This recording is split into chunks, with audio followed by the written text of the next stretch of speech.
Bueno, Mercedes Roffé, buenos días y bienvenida a Catamarca. Muchas gracias. Muchas gracias. ¿Primera vez en Catamarca? La primera visita, está siendo genial, lindísima. ¿Y qué es lo que más te sorprendió de lo que viste hasta ahora?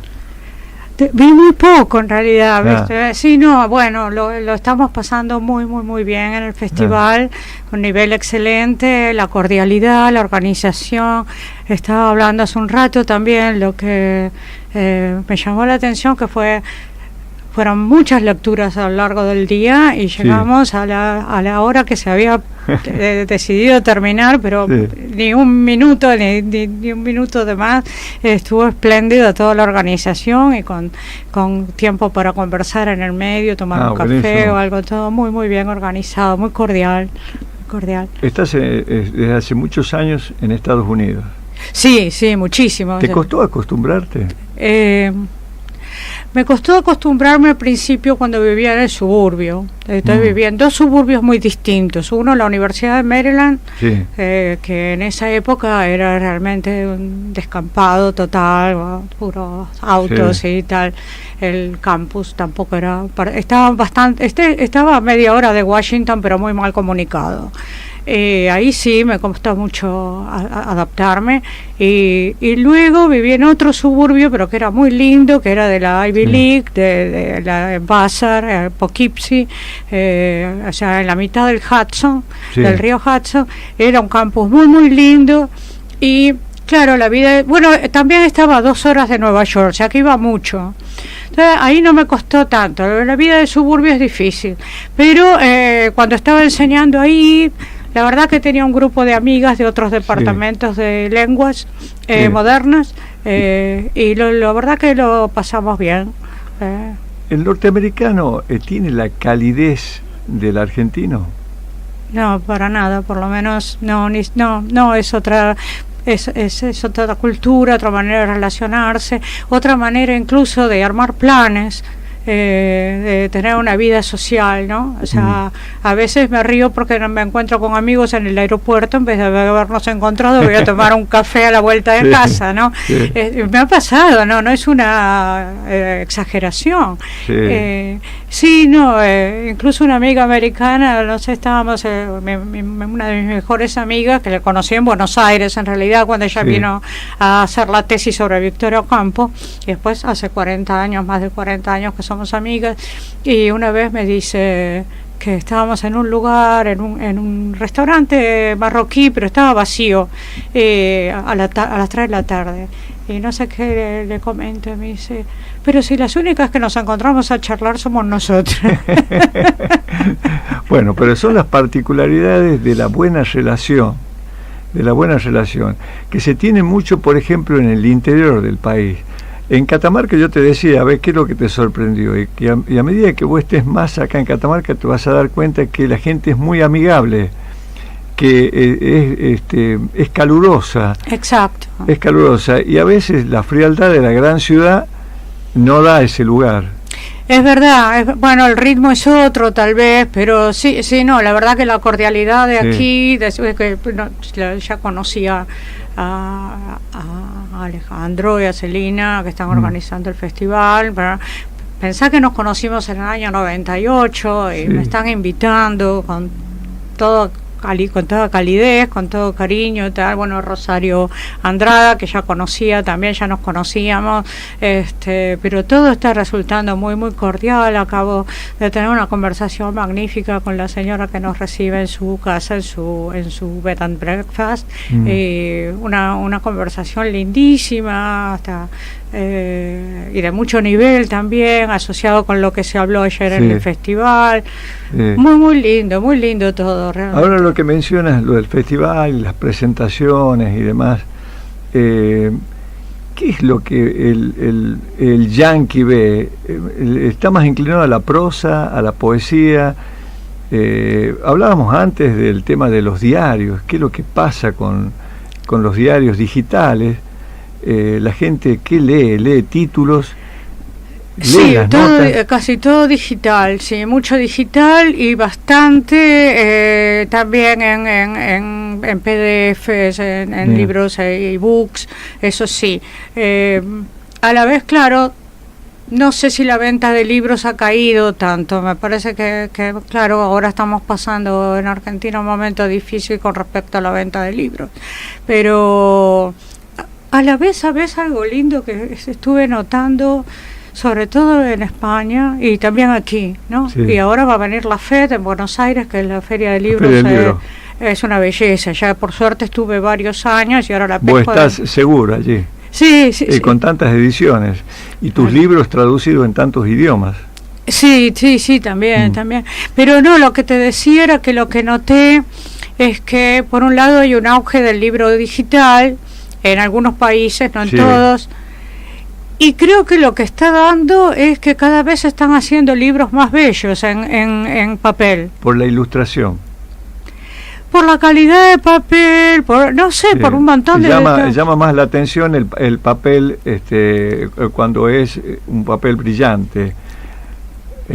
O papel brillante, o papel ahuesado, como decíamos ayer con Rosario, o muy buenas tapas, que el auge del diseño también está favoreciendo mucho la industria editorial. La verdad que son cosas muy lindas de ver. O sea, no solo lo negativo de que le quita espacio al libro en papel, ¿no? Sino que creo que está haciendo que el libro en papel ocupe otro lugar, que se lo vea de otra manera, que se lo comercialice de otra manera. Lo que pasa es que se compite mucho con lo digital. Exacto. Se compite mucho con lo digital y la celeridad que tiene. Vos en una nota encontrás digital, encontrás inmediatamente todo.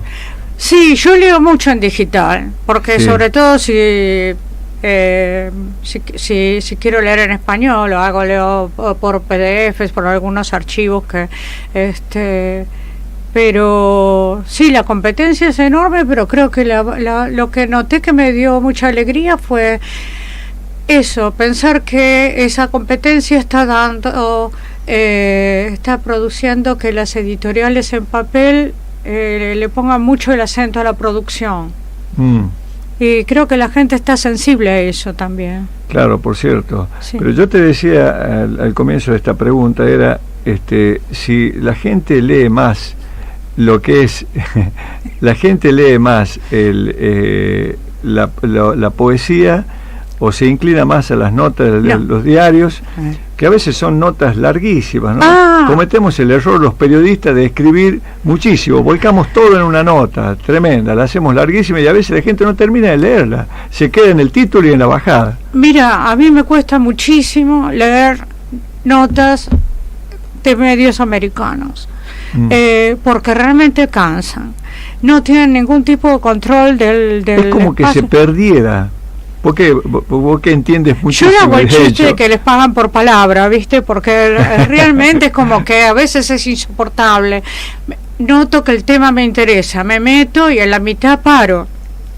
Ahora estoy recibiendo un periódico digital que viene de Australia, creo, que se llama The Conversation.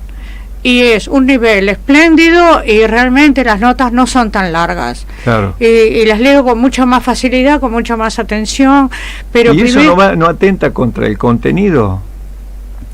¿Cuál de las dos? La larga, cuando la querés hacer muy corta. No, porque esto no es que la quiere, es otra concepción, como tenemos un poco aquí, ¿viste? O sea, se concibe la nota ya de entrada que no puede tener 4 páginas dobles, claro. ¿Viste? Ni siquiera el lector del domingo aguanta ya eso, ¿viste?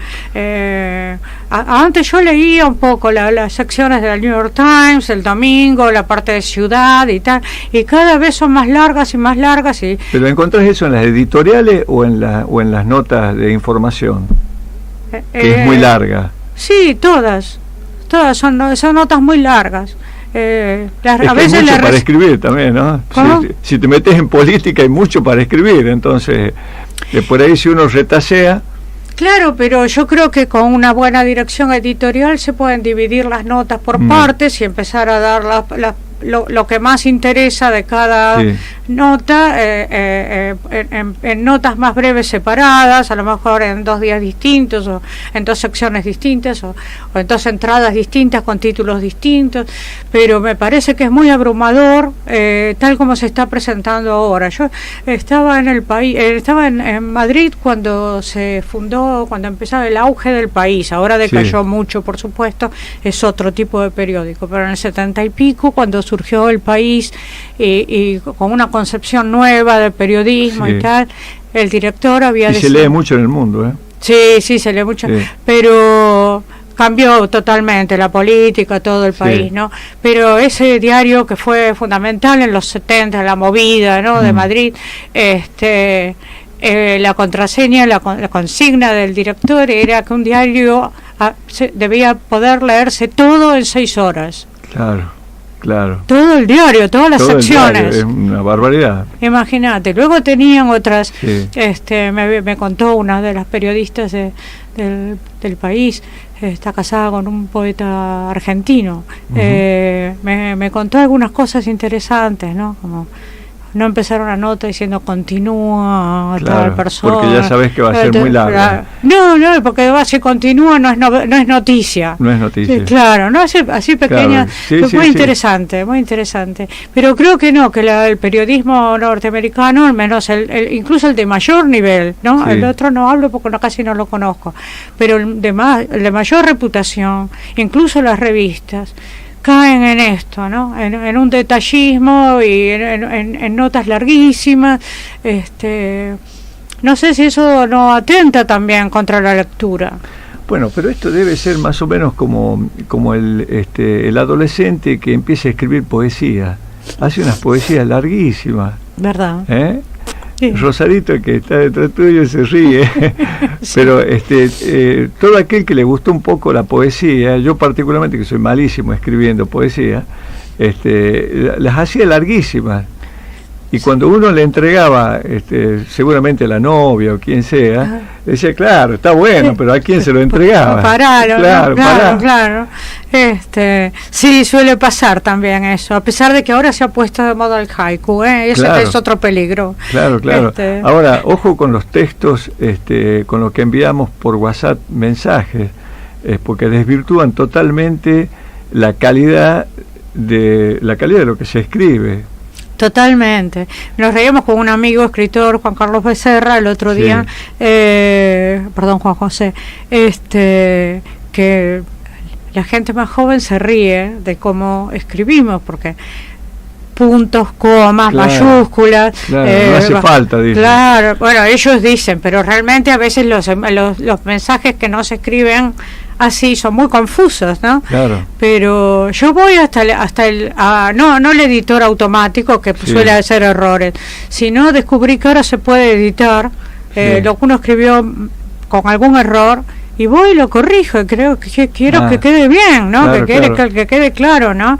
Los acentos, en cuánto, cómo, todo eso voy y lo corrijo, porque si no estoy diciendo otra cosa. Sí. Pero claro, los chicos no se ríen un poco de eso. No importa, lo mismo se lee y dice lo mismo. Y sí, pero no dice lo mismo. El otro día estaba escribiéndole a una editora, precisamente, le estaba diciendo, avísame cuándo, pero era cuándo podés, no sé, con acento, ¿no? Y no había salido el acento, digo, no, porque va a entender otra cosa, pero ya va a escribir igual que yo, ¿no? Claro. Además está decirlo, pero suena que la opinión es fundamental, la tuya. ¿Crees que se ha perdido mucha calidad en lo que hace a la lectura?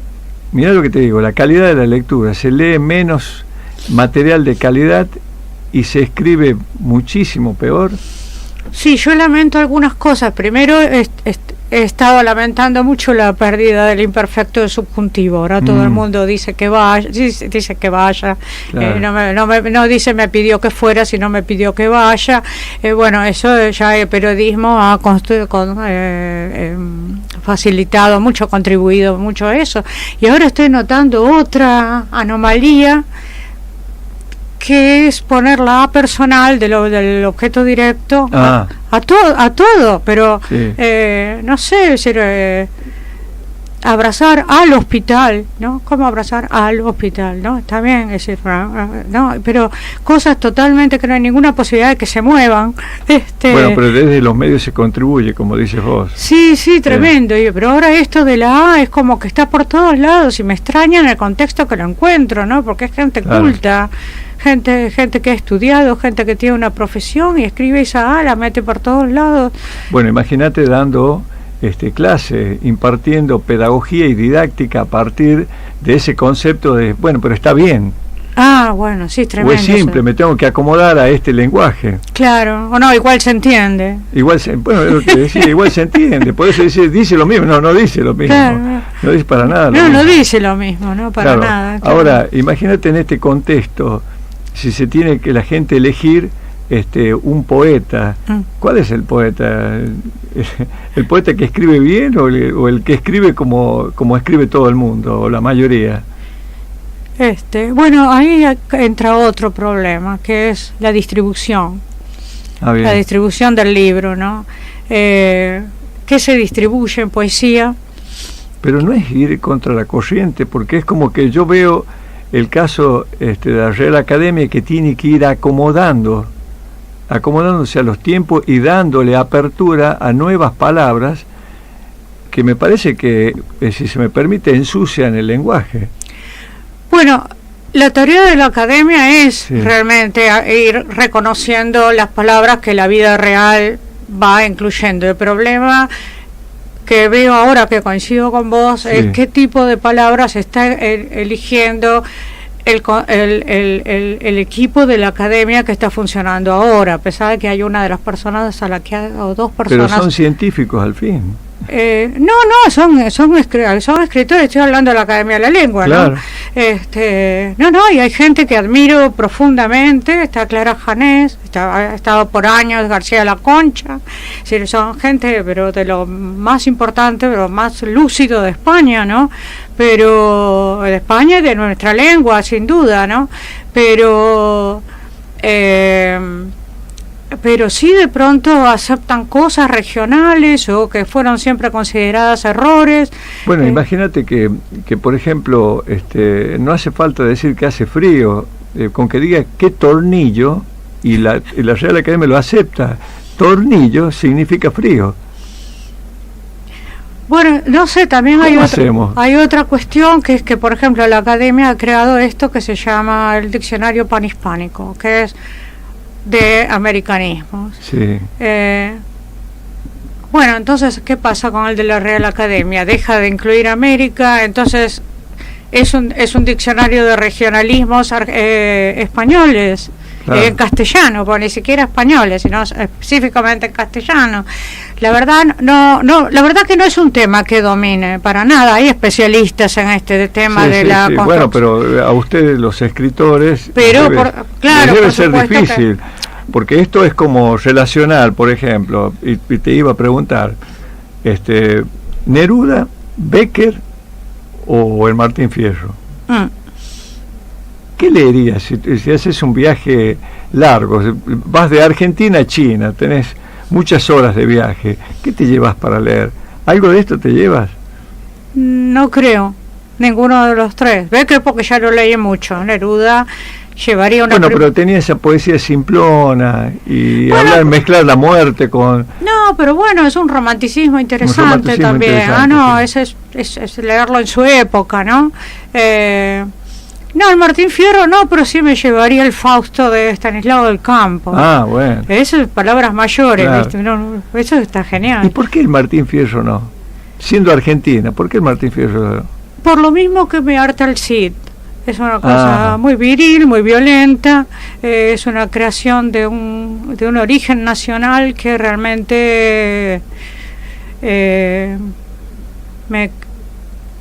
me crea mucho conflicto. Mucha violencia, mucho varón. Ahora es gracioso, ahora está genial el libro de Cabezón Cámara que revisa todo eso desde una lectura de otro lado, ¿no? Hacía falta. Pero yo diría lo mismo del Cid, ¿no? El Cid, bueno, yo he enseñado literatura medieval, que era mi especialidad, y trataba de no empezar nunca por el Cid.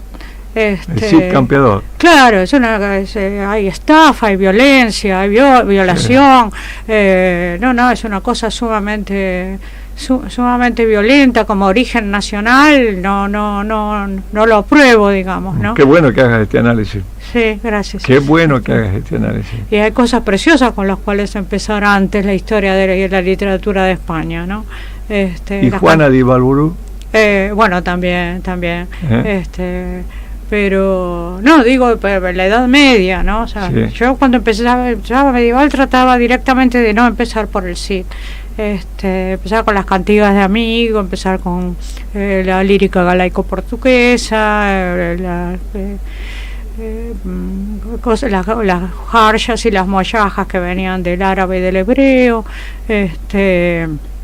¿Cuál es la poesía de tantas, pero tantas lindas, que has escrito, que es la que más te subyuga, que es la que te viene a la mente cuando... A mí me pasa, por ejemplo, después de haber escrito muchas notas, alguna entrevista o alguna nota, alguna reflexión que me queda siempre, es como... me imagino que en el caso tuyo debe ser un poco más difícil porque es tanta, pero alguna sí, que vos sientas que es como el máster de lo tuyo. Te agradezco la pregunta. Ayer precisamente aparte que quiero que la digas. Sí, bueno, con Celina, con Alejandro Acosta, Celina me recordaba, mira, ya hemos hecho circular tanto tus definiciones mayas, que ahí nos conocimos cuando yo acababa de escribir las definiciones mayas, y yo creo que sí, que es algo que marcó mucho mi trayectoria, ¿no? Son 4 poemas que toman una idea de algo que es un fenómeno supuestamente etnológico, ¿no? Que fue un lingüista, un etnólogo norteamericano a Guatemala, al Yucatán, porque en ese momento parecía, siempre, por suerte no sucedió, que la lengua maya iba a morir, iba a desaparecer. Luego, eso fue en los años 70. Por suerte hubo tanto trabajo del gobierno mexicano y guatemalteco para reforzar esas lenguas, que por suerte eso no sucedió, y realmente se puede decir que hubo un reflorecimiento de la lengua maya, ¿no? y de las lenguas indígenas en general. Pero en ese momento, además con el tremendismo americano con respecto a México y a Centroamérica, se suponía que se moría todo. Entonces, bueno, fueron con un micrófono y le pidieron a este señor que se llama González Mo, señor maya, que explicara, porque era ya analfabeto, no escribía, no era analfabeto, no era simplemente que era ágrafo, claro, no escribía. Entonces que grabara las definiciones de algunas palabras que muy muy propias de la cultura maya, tal. Y él lo hizo, y eso se tradujo al inglés. Son bellísimas esas traducciones, esas traducciones, lo que él dice es bellísimo, a ver, y cómo lo dice, ¿no? Entonces yo tomé la idea, ¿no? Además en ese momento enseñaba español, digo, bueno, ¿qué pasaría si el español estuviera en riesgo? ¿No? Y tuviéramos, no que enseñar una clase de español a 30 chicos de distintos países, sino pensar en qué legado dejaríamos de toda la lengua española y cómo lo explicaríamos, ¿no? Entonces escribí 4 poemas que son mis definiciones mayas. Bueno, ahí está, adelante. Y bueno, eso ha gustado mucho.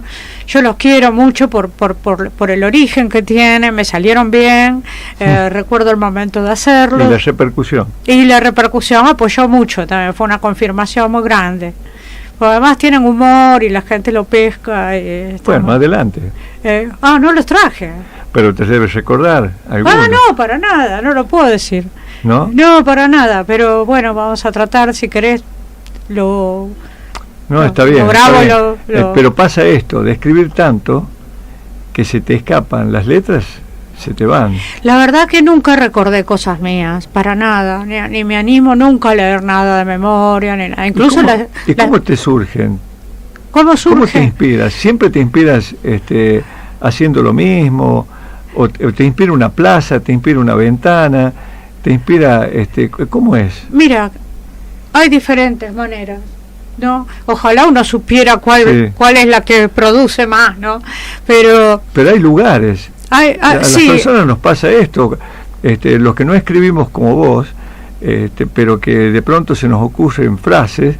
Yo, por ejemplo, se me ocurren frases en lugares increíbles, o caminando e inmediatamente escribirlas. Hay veces que uno no la escribe y dice, pero qué frase fenomenal, pero no me acuerdo cómo era. Y bueno, también cuando uno está por entrar al sueño o saliendo del sueño, te surgen cosas. Esas son preciosas. He puesto algunos títulos que vienen ¿Cómo lo analizas eso?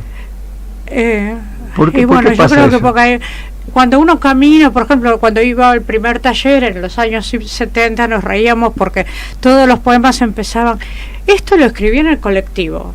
Qué bárbaro. Esto se me ocurrió en el colectivo. Y yo creo también, yo tengo la memoria de un libro que escribí que empezó yendo a comprar algo a la vuelta de mi casa, ¿no? En Nueva York. Y yo creo que por un lado el movimiento rítmico claro, produce algo, ¿verdad? Yo creo que sí, que las caminatas, no, el movimiento del autobús. Bueno, pero el estado de ánimo también. El estado de ánimo también. Claro, por supuesto. La congoja produce algo, la alegría. Claro, por supuesto. No, y vos hablabas de la ventana y tal. Yo me acuerdo cuando vivía en el suburbio a 2 horas de Nueva York. Y no todas las ventanas, ¿no? Por supuesto que no. No, por supuesto que no. El otro día leí un poema lindísimo que alguien publicó en Facebook, no me acuerdo qué era bellísimo y tenía que ver con una ventana, sí. No me acuerdo de quién era. Bueno, vos sabes que, como todos conocemos, que Buenos Aires está plagado de esto, de los bares, en donde nos encontramos con poetas anónimos que están sentados en una mesa, a veces dejan un papel escrito con una poesía y uno se encuentra con esas particularidades. En Uruguay sucede lo mismo, en Montevideo también. También, ¿no? Sí. Ahora eso está un poco más dañado por las televisiones. Obvio. ¿Vos crees que la televisión vino a vaciar un poco la capacidad esa de análisis? Bueno, la televisión y el celular, ¿no? Y las plataformas. Tremendo. El ingreso de tanta información tan fácil. Y la interrupción constante que te avisa, te entra un mensaje y ya no sabes ni por qué parte del celular entró, ¿no? Y yo dejé de escribir en los bares, en los cafés. A veces tengo la idea, vengo a Buenos Aires, llevo este libro, voy a leer tal. No voy, no leo. Si no lo hago en mi casa, me cuesta mucho. Donde leo muy bien es en los aviones, que no hay interrupción. Mirá, la tranquilidad del avión. Claro, porque ahí he leído libros enteros que recuerdo, que disfruté, y es porque no hay interrupción de ningún tipo. Claro, ahora sí, no usas el celular, nada. No hay celular, no hay nada, todo el mundo duerme, y bueno, veo una película, pero entonces ahí sí me concentro muy bien. Pero no lo que te decía, por ejemplo, decías la ventana, tal. Uno de los poemas que la verdad que salió también bastante bien fue como iba y venía casi 2 veces por semana de esta universidad donde enseñaba a 2 horas de Nueva York y Manhattan. Era todo el trayecto del tren era 2 horas a lo largo del río Hudson. Y entonces el río Hudson en muchas partes, depende del invierno, pero en algunos inviernos hacía mucho frío, hubo 16 nevadas, el río estaba congelado. Entonces ahí me salió me salió un poema y decía como que a veces ni el río fluye, como el río de Heráclito, ¿no? Todo fluye, ¿no? A veces ni el río fluye. Relacionado. ¿No? Claro, ¿no? Y ese es el estribillo, ¿no? Más yo sentía que mi vida también estaba bien, estaba trabajando en una universidad de lujo, tenía lindas amigas, lindos amigos, estaba muy bien ahí, pero en cierto sentido sentía que mi vida también estaba un poco congelada, ¿no? Claro. Y entonces se juntaron esas cosas y salió un poema por algo que era verlo a través del tren. Y que no te habías imaginado de ninguna manera y te habías predispuesto a reflexionar sobre algo. Para nada. Mercedes, yo te agradezco infinitamente. No, a vos. Te agradezco infinitamente y que estés en Catamarca. Bueno, gracias. No, la verdad, tengo todavía el plan de pasear. Una gran amiga excepcional. No podés tener mejor anfitriona, ¿verdad?, que Rosarito Andrade. Totalmente. Pero además mañana Rosario me prometió. Te digo, vos lo debes saber, una persona queridísima. No debe haber catamarqueño que no la quiera a Rosario Andrade. Pero si vamos por la calle y la saludan, Rosarito, ¿verdad? Tremendo, Rosarito. Tremendo. Divina, ¿no?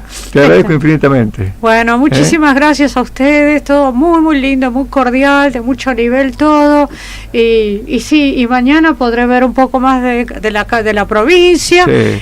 Y ojalá te acompañe el sol. El sol catamarqueño. Ojalá. Pero igual va a ser muy lindo con Rosario y el paisaje va a ser suficiente. Bueno, muchas gracias. Muchas gracias.